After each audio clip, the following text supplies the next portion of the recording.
Welcome to Narca Tales. I still remember how the halls of ABC Junior High felt under my feet. Cold linoleum, buzzing fluorescent lights, the roar of lockers slamming like gunshots. I was 12 years old then, skinny as a rail and meek as a mouse, my textbooks stacked in my arms like shields against the torment that came my way every single day. Two names lit up neon red in my memory, Sarah and Donna. Best friends by design, bullies by choice. They took every chance, every misplaced pencil, every shy answer, to punch, to shove, to humiliate me until I learned to hold my breath around them. Teachers looked the other way. The principal blamed kids being kids. But it wasn't kids being kids. It was girls with a mission. Decades have passed.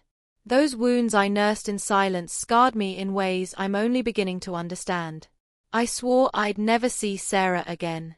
Yet life has a cruel sense of irony. She resurfaced in a place I least expected, my massage clinic. It began with a stabbing pain down my right leg, like lightning trapped in muscle. My sciatic nerve had flared up in a vicious bout, and no amount of heat packs or painkillers could silence it.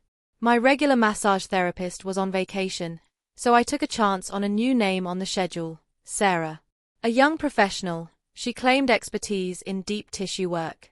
Desperate, I didn't ask questions. My appointment was set for a humid Monday afternoon.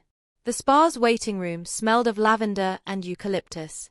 I sank into a plush chair, my mind already half dreaming of relief.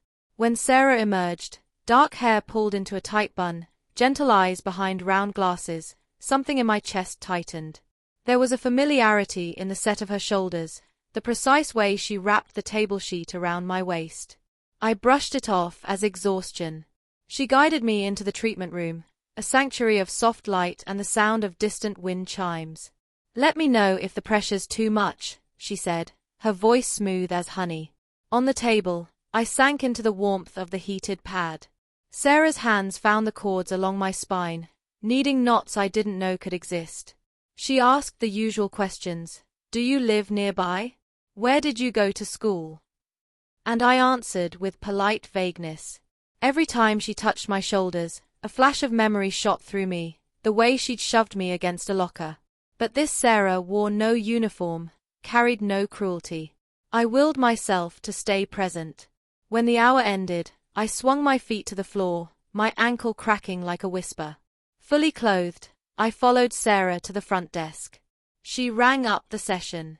As I reached for my wallet, I glimpsed the printed receipt. Therapist, Sarah Brown. My breath caught. Sarah Brown, the same last name I'd seen etched into countless lunchroom benches, the name that once sent my heart racing with dread. My head spun. The door closed behind me, and I realized with a shock that I knew this woman.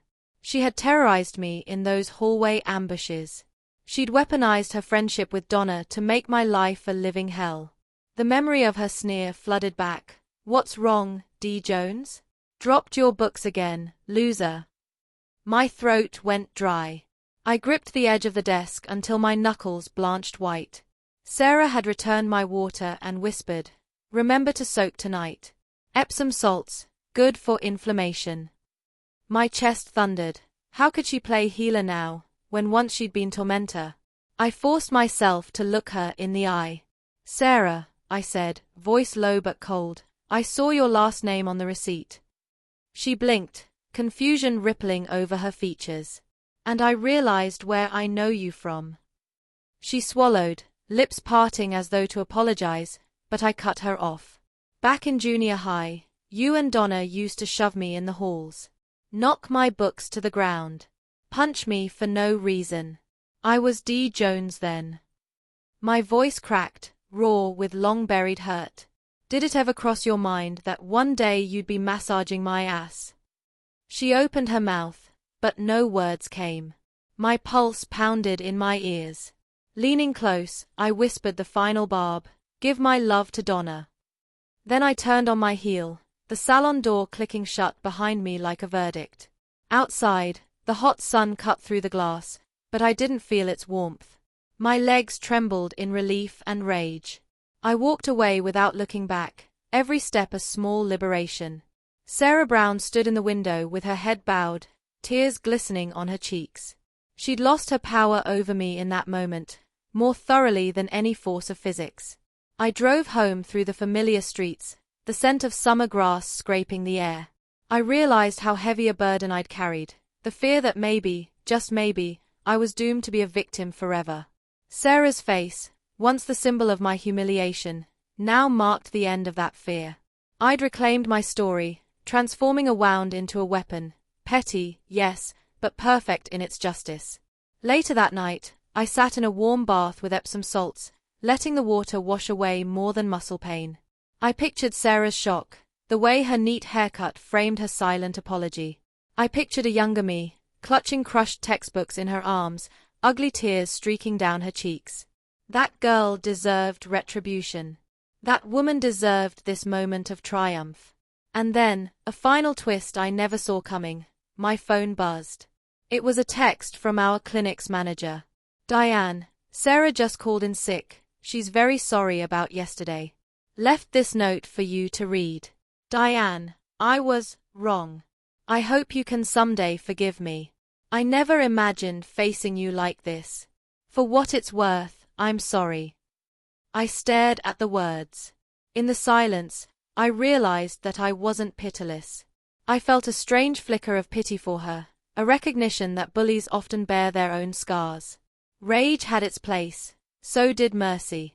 I folded the towel around me and pressed my finger to mark as read. Outside, cicadas chirped their evening song. And in that moment, I understood something crucial. Revenge is never just about the past. It's the tool we use to shape our future. Don't forget to subscribe. This has been Narca Tales, where the smallest act of justice becomes the turning point of a lifetime.